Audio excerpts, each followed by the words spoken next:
Now that my gesso is dry, I've pulled out my jumbo circle template and estimated the center, and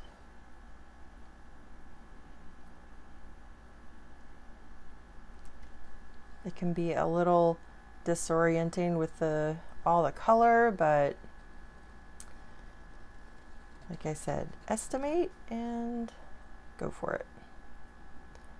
And that felt a little mushy in one part, so I'm just checking my pen to make sure I didn't pick up any gesso. And if I had done that, then you can just scrape it off.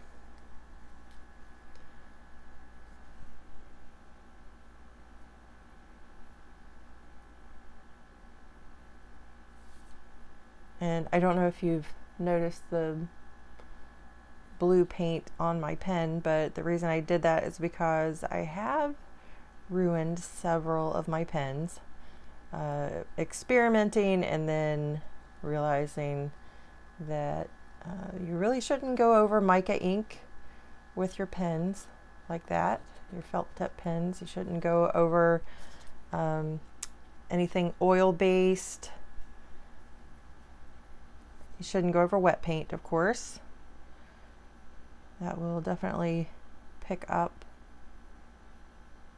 and dry onto your, even if it's not dry, it can be kind of hard to get off of there. It doesn't mean it's all gone. So I have these marked as the ones who actually work as ink pens. And the others I can use as a paint tool. Dip it in paint and then add dots, which is not something that I've shown, I don't think, but something I like to do.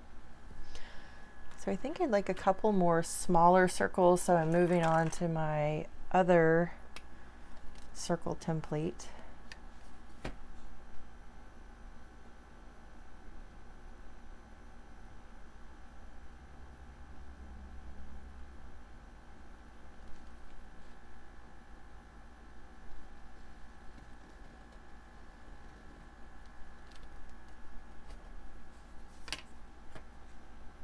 And if you want to do a really, really detailed mandala, then you can use all of the tiny circles right next to each other. I just like a little more room.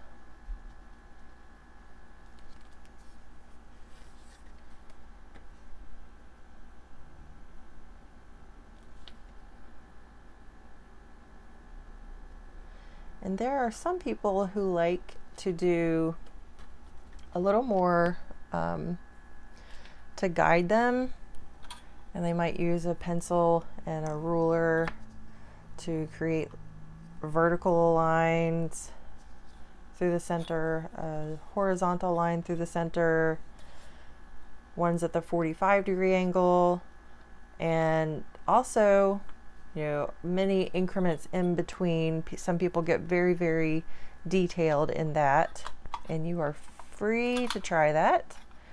It's just not something I tend to do. I wing it a little bit more.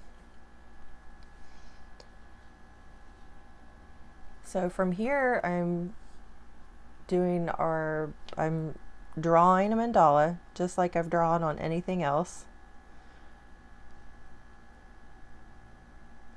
And sometimes I'll mark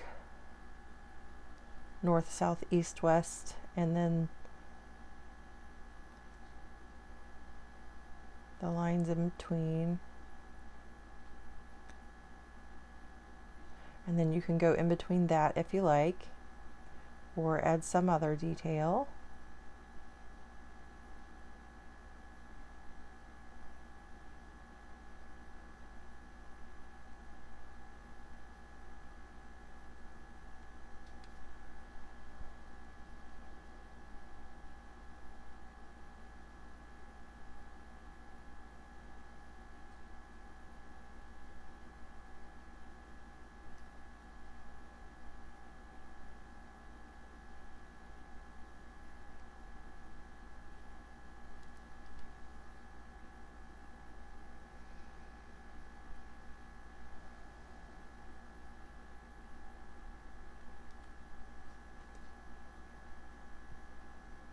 And if you do this method where you go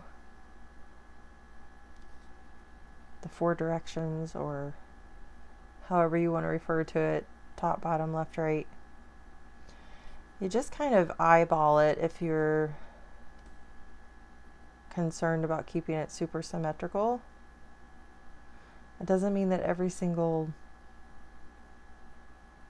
shape you draw is going to be symmetrical, but it keeps it a little more so.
And here with these, I'm going to use this as my guideline to try to get it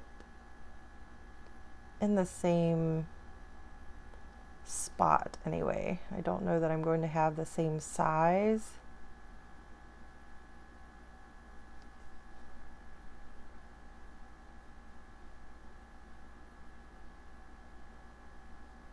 It's something you try, and it may happen, it may not. Some people like to use pencil and draw it all out first and then go over it with pen. And if you want to do that, be my guest. So I probably won't.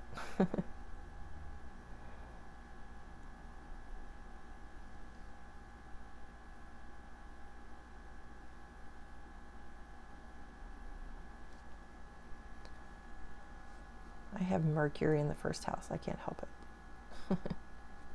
I might spend many hours on a project, but I like things to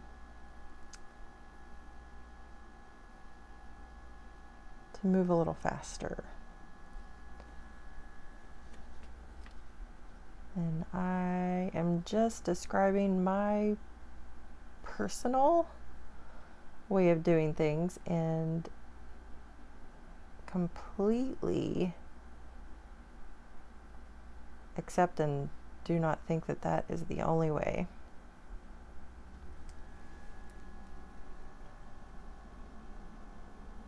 Accept other ways of doing things. That's what that first part was supposed to say. I normally don't draw and talk at the same time.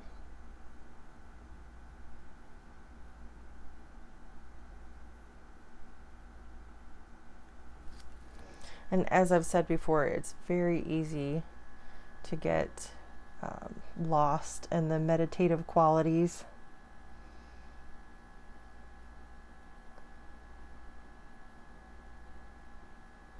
So I will endeavor to keep describing what I'm doing. It's a lot of the same shapes that we've already seen, but different configurations. I'm leaving a lot of open space to begin with because I find it works better for me personally to leave it more open and then come back with more detail later.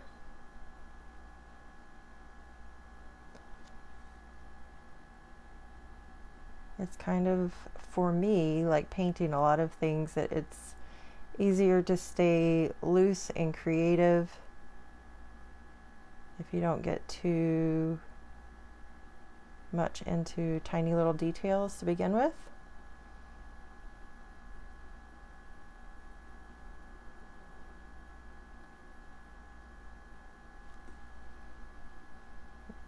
For example, if I were painting a portrait, somebody's face, I would look at the general shapes and shadows, and then maybe the highlights.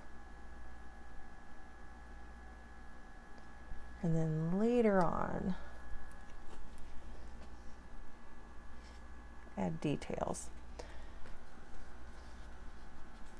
So as it gets further out, it's a little more difficult to readjust. So I will be turning more.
So again, I'm just estimating where that point is, and then I'm going to try to get it to the same place.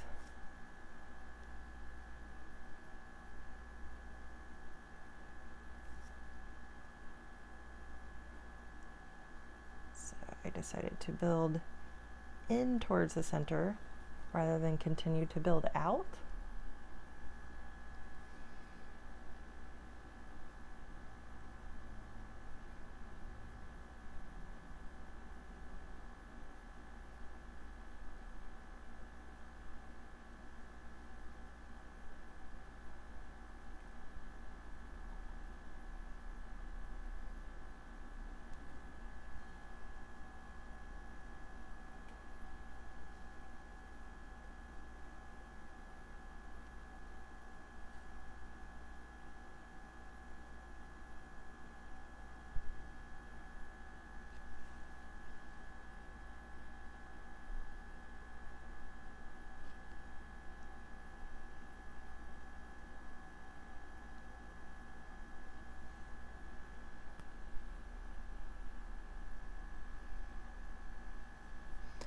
So my plan is to go in between these and repeat these